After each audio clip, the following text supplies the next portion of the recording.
بادی خزان بر گل و بستان وزیدنیست بادی خزان بر گل و بستان وزیدنیست از مرگی خود بی‌طنز که تنها روی بگور با منکر و نکیر جوابی تو دادنیست پلیس راتی دوزخت افتاد گذر یقین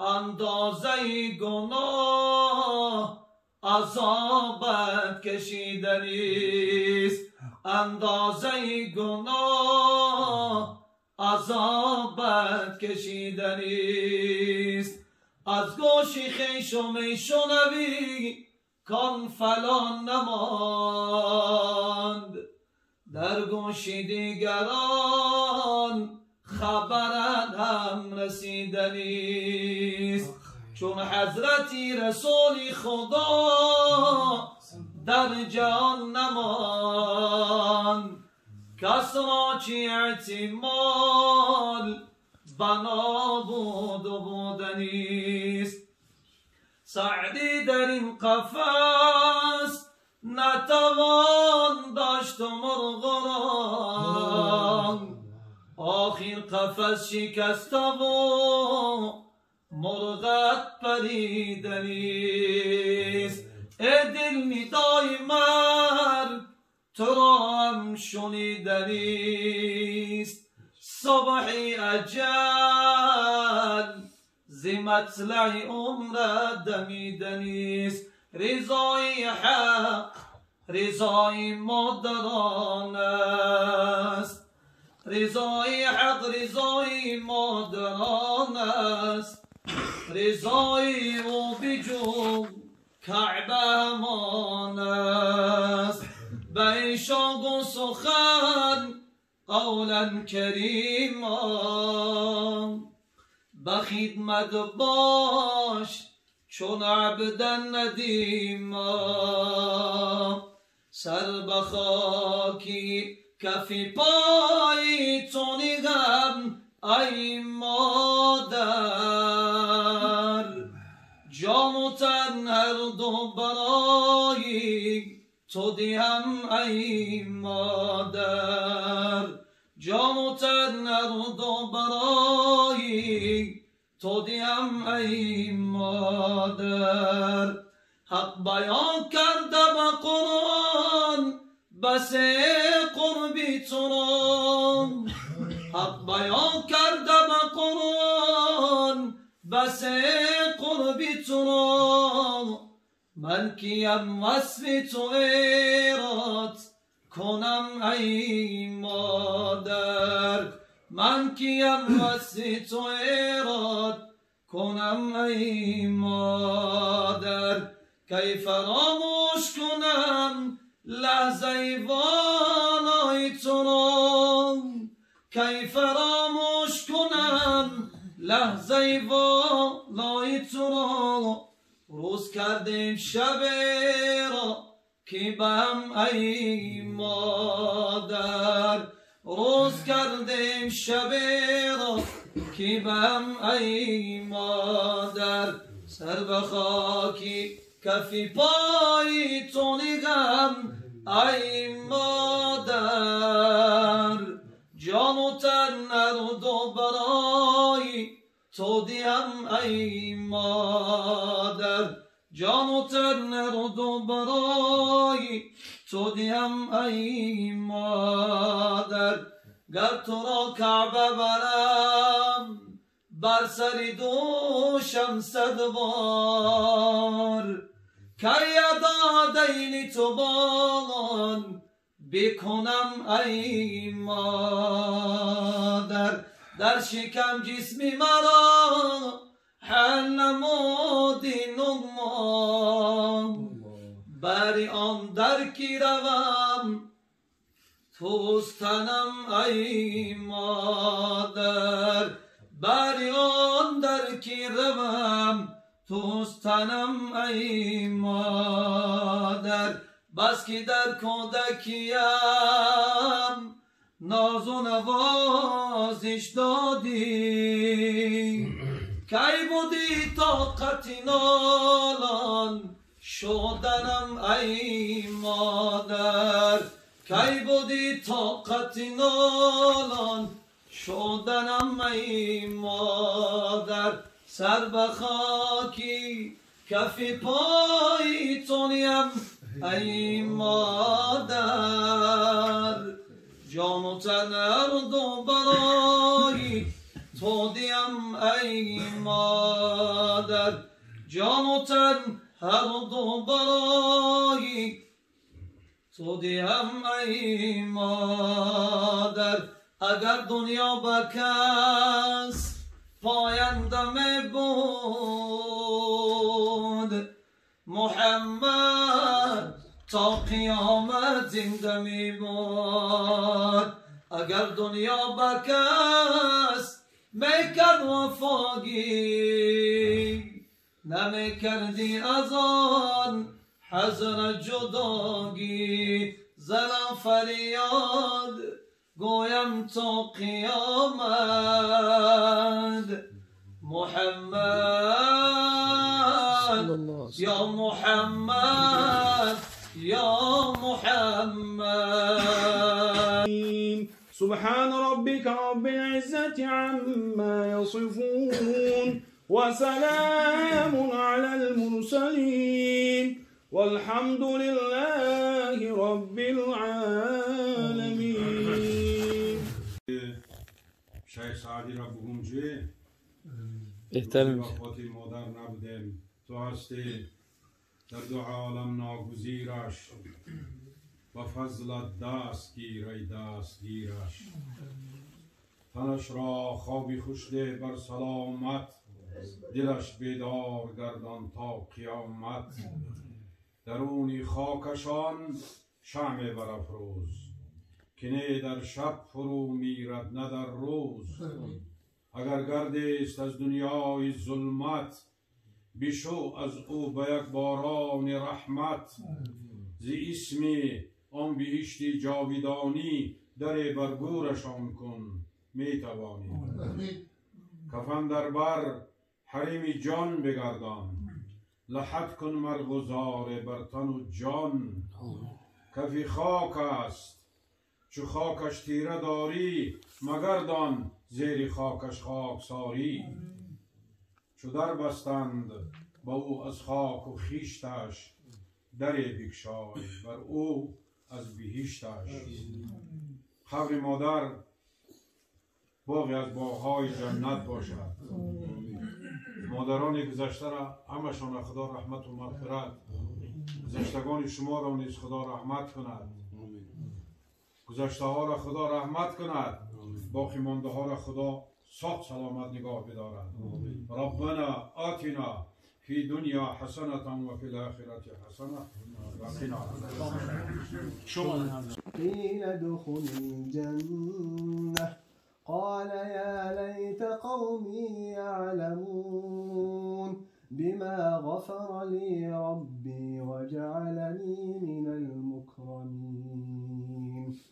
وما أنزلنا على قومه من بعده من جند من السماء وما كنا منزلين إن كانت إلا صيحة واحدة فإذا هم خامدون. يا حسرة على العباد ما يأتيهم من رسول إلا كانوا به يستهزئون. ألم يروا كم أهلكنا قبلهم من القرون أنهم إليهم لا يرجعون. وإن كل لما جميع لدينا محضرون. وآية لهم الأرض الميتة أحييناها وأخرجنا منها حبا فمنه يأكلون وجعلنا فيها جنات من نخيل وأعناب وفجرنا فيها من العيون ليأكلوا من ثمره وما عملته أيديهم أفلا يشكرون سبحان الذي خلق الأزواج كلها مما تنبت الأرض ومن أنفسهم Oriyan Bedina Modarışı Hazreti Eşani Kızarmına İzhari dar تسلیت و اظهار همدردی کردن نتونسته بودیم دویم دل مونده بود که دعا کنیم خداوند به این روز راست آورده بوده است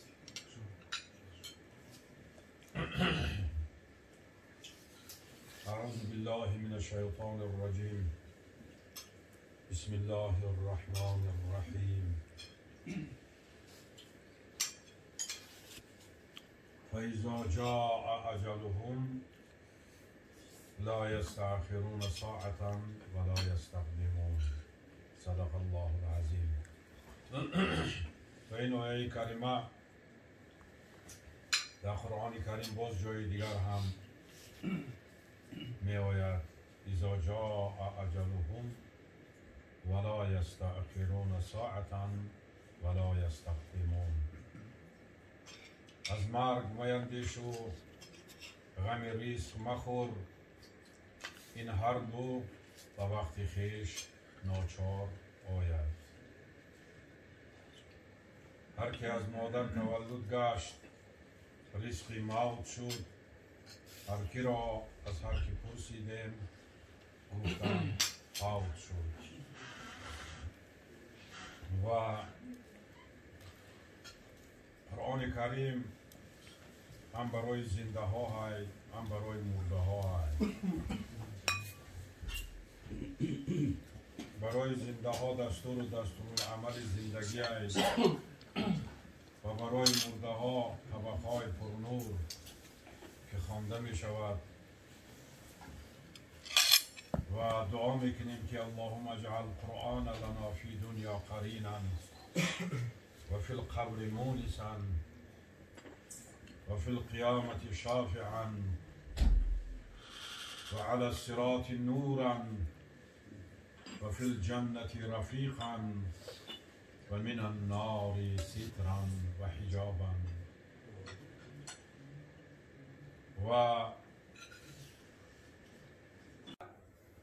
بر مولانا جامی را خالی دید و چارق‌های پرچنگ و خاکش را یک طرف پرتافت بعد از آن آمد و بر مولانا عبدالرحمن جامی بنشست برای او یک اشراف سرکش عبدالله جلایر میگفتند کی مینشست این کردار قلندر با او نفرید از تو تا سگ چه مقدار راه است گفت قلندر بین خود و هم صحبتش نگاه کرد و گفت بین من و سگ یک وجب راه است این گفت و گذار پینک مولانا عبدالرحمن جامی را بیدار کرد به سوی قلندر نگاه کرد با محبت از کجا می آیی گفت از هند می آیم گفتم در زندگی هم به دستبوسی مولانا عبدالرحمن جامی مشرف شوم دستش را ببوسم شنیدم که از مثنوی معنوی درس میگویی در چند درس تو اشتراک کنم مولانا جامی با مهر به سوی او تیز تیز نگاه کرد گفت از فضل الله جمالی چیزی میدانی؟ قلندر به سوی لباسهای دریده خویش نگاه کرده گفت ما را ز خاک کویت پیراهن است بر تن آن هم ز آب دیده صد چاک تا با دامن فضل الله جمالی نیستی؟ گفت هستم هر دو از جا خیستند یکدیگر را به آغوش کشیدند.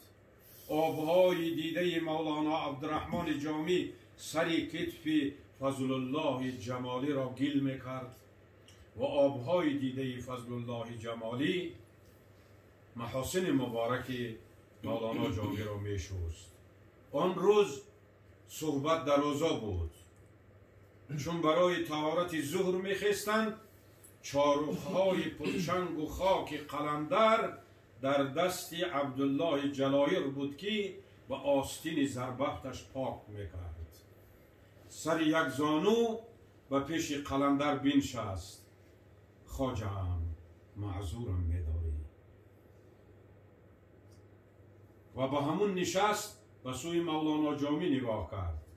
گفت اگر رخصت بدهی نمازخانه ها، نمازهای جماعت، میمانداری تا وقتی که این قلندر اینجا هست به عهده ما باشد. مولانا جامی به سر اشارت کرد قبول است و آن روز همه شناخت که چه شخصیت بزرگی از هند آمده بوده است. مهمانی قلندر یک ماه زیاد دوام کرد، چون او را از هرات رخصت میدادند. خرد و کلان به گسیل او به بیرون شهر برآمده بود و در بیرون شهر یک کاروان پر از مالهای بسیار قیمت بها که زیاده قریب از 40-50 اشتر بود بار.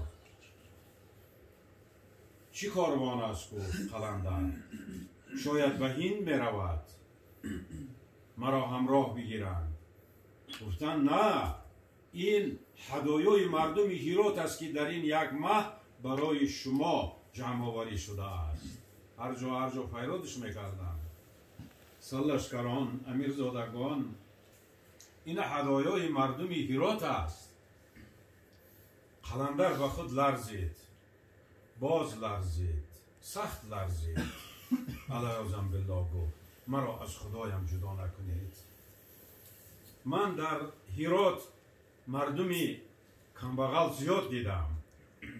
این مالها را به نزد مولانا جامی ببرید، مستحقانش را خوب میشناسد. و در همین گیروبار دیگر کسی قلندر را ندید، غیب زده بود. ای زبان مادری تاجیکی یا دریت میگویند، فارسیت میگویند، چیزی که تو را نگویند برای ما تاجیکستانی ها تو زبان مادری هستی. تو را خداوند چه قدرت داده که، شهامت داده که اشراف سرکش را پیش قلندر و یک زانو می نشانی؟ تو زبان هستی که پیغمبر علیه السلام اشاره به سلمان فارس رضی الله عنه کرد. فرزندان این مرد عالمان به تربیت میرسند و ستاره از علم ناکشف کرده در آسمان علم باشد، او ستاره را فرزندان همین شخص کشف میکنند. بله، این یک آنها که خاک را به نظر کیمیا کنند، شاید که گوشه چشم نظر به ما کنند. وقتی که ابو علی سینا از قعر گل سیاه تا اوج زحل کردم همه مشکلات گیتی را حل، بیرون جستم ز قید هر مکر و حیل، هر بند گشاده شد مگر بند عجل. یا مولانا شرف بخاری در وصف حضرت امام اعظم میگوید هر کی او طالب لطیفه بود مقتدایش ابو حنیفه بود. او در اسلام صوفی و صافی، در شریعت وفی و هم وافی. یا امثال عطار، مولانای روم، شیخ سنایی. مولانا میگوید عطار روح بود و سنایی دو چشم را، ما از پی سنایی و عطار می رویم. بزرگان این قصیده را می خوندن، بعد از آن رو به سوی قاریا می کردن، می گفتن که یک 3 بار سوره اخلاص بخوانه. بعد از آن دعا می کردن، می گفتن یک ختم قرآن شد. فرزندای عزیز، یک چیزی مهم است اینجا، با گوش بگیرید، با گوش بگیرید. چرا بزرگان ما و شما قصیده های اسامی سوره های قرآن می نویساندن؟ مفسرهای قرآن هایی از تفسیرهای مشهورش بیاد میاری کی بودن؟ تفسیر قرطبی، تفسیر حسینی، تفسیر جلالین، تفسیر زرنگار. دیدی تفسیر زرنگار تفسیر تقاییش میگه. سیده تفسیر جلالین. بارک الله. گپ در سری چی میرود فرزندای عزیز؟ گپ درباره این میرود که بعضی جریان ها، گروه های پیدا شده است که روافض، اونا میگن که ایو قرآنی که بر محمد صلی الله علیه و سلم فرستاده شد، این قرآن میگه یکی او قرآن میگه. اول امام زمان میگه، در آخر زمان میگه، بعد او 2 حصه دیگه شم میگیره میبره. انحراف قرآن، منحرف قرآن. کسی که در کم یا زیاد شدن قرآن اگر ایمان دارد، در عقیده های ما در ایمان او شک است. او بر خود بسیار جبر کرده است. حاضرین محترم، همین قرآن هایی که در خانه از زمان ماما و بابا در تگ گواره ما میماند، در تگ سرمون میموندنه، هفته یکا دوده گرفته در او کنجای خانه آویزانه، همو قرآن ها را برای آن محافظت کردن ما و بابای ما کی و ما و شما این گنج گرانبها را بگذارند و بگویم که به دنداناتون قرآن را بخفید. قرآن کریم یک حرفش نه زیاد می شود نه کم. از زمانی که قرآن در زمان چند سال بر زمین فرود آمد؟ در دوام 23 سال حیات پیغمبر محمد مصطفی صلی الله علیه و سلم توسط جبرائیل امین با گسلانیدن هزاران هزار ملائک هر یک آیت را بر زمین فرود آورد. 23 سال جبرائیل علیه السلام هر یک آیت را با گسلانیدن هزاران هزار ملائک بر زمین فرود آورده بود در حادثه های گوناگون. حیات پیغمبر صلی الله علیه و سلم. ولی ما قاری‌ها را جمع میکنیم. من یوسف زنگ زد که من شما را باید بگیرم، انا جای قاری امریدین بریم. کی را انا اجازت میدی که یا 2 قاری را بگیرم؟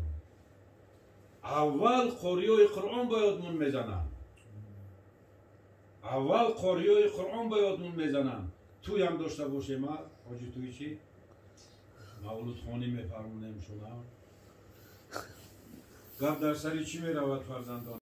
چیزی نآورده بودیم. ما همراهان من این قصیده با ایشان امریدین، اینا ایشان زادن محمد یوسف برای همین کارخانه تصوف و طریقت گفتم. من برادرشون اینجا نام برادر تیابوری دیگه بودیم. ایشون محفوظ الله حضرت.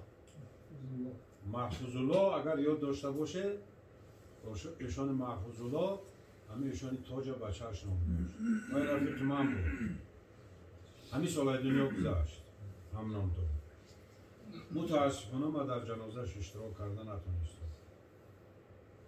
چرا من نام ای را از برادرش پرسیدم؟ اگر یه بار دیگه پرسیده بودم محفوظ الله. و این قرآن کریم در حفظ الله است، محفوظ الله است. پیرا میبینه پسران را محفوظ الله نام گذاشتن که در حفظ الله باشد.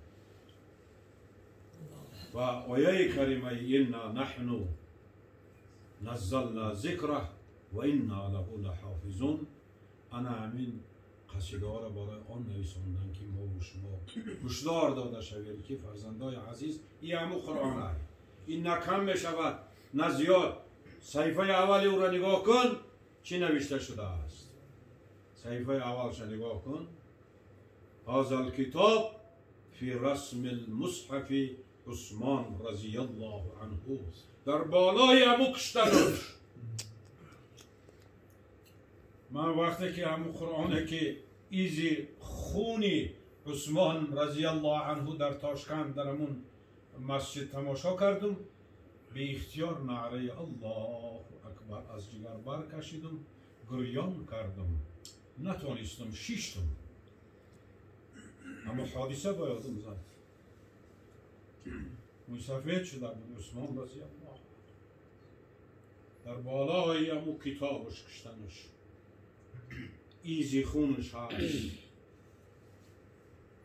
برای همین فرزندای عزیز قرآن و فرزندانمون ما باید بیاموزیم، قرآن به دندانامون بخپیم.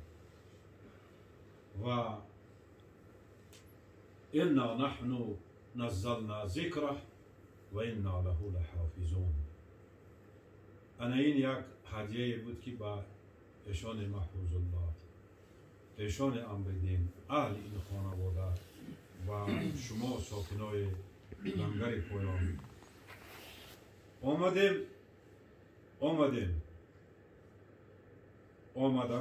با نماز آمدن. ما نماز خواندیم آمدیم. ما مسجد ما را تمیز کردیم آمدیم. اگر قرآن نمی بود تمیز قرآن با ما کی می فرمود؟ تمیزی مساجد بر ما کی می فرمود؟ انما یعمر مساجد الله من آمن بالله و الیوم الاخر. انا شما در همون دایره داخل شده، شما تمنا میکنید که پروردگارا، ما تمنا میکنیم که پروردگارا در مسجد ها تبارون بکشا. پروردگارا لایقی درت نداریم، خیلی گناهگار هستیم. با بانگ حی علی الصلاة کرپه را در سرمان میکشیدیم. از ما رنجیدی، در خانت بروی ما بستی. پروردگارا در را بکشا. تق تق میکنند مسافران. پروردگارا بکشا. پزمان شدیم، پزمان خانه تو شدیم یا الله. از خدا برگشتگان را نیست چندان کار سخت، سخت کار ما بود از ما خدا برگشته است. ما قدر مسجد ندانستیم، ما قدر خانه رمزی خدا را ندانستیم، جنایت کردیم. خدا در خانهش بر روی ما بست. فرزندای عزیز هر کجا می روید همین نقاب های تمیزی همراه بگیرید. اگر درهای مسجد ها کشاده می شوند انشاءالله هر چیزی که می گویند رعایت کنید. فاصله اجتماعی میگن، هر چیزی که می گویند رعایت کنید. من ببینید این وبا آمد، مسجد ها من خدا محکم ساخت. میتونه عجایب روزگار آمد، پیار از یار می ترسد. عجیبتر این که خلق از دیدن دیدار می ترسد.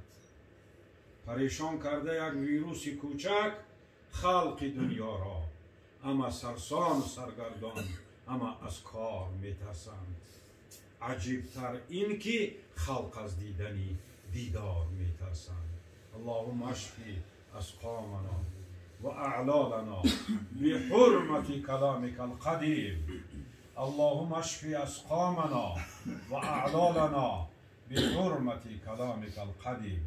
اکنون با خواندن حضرت سوره یاسین اگر راضی باشه سر میکنیم. اعوذ بالله من الشیطان الرجیم. بسم الله الرحمن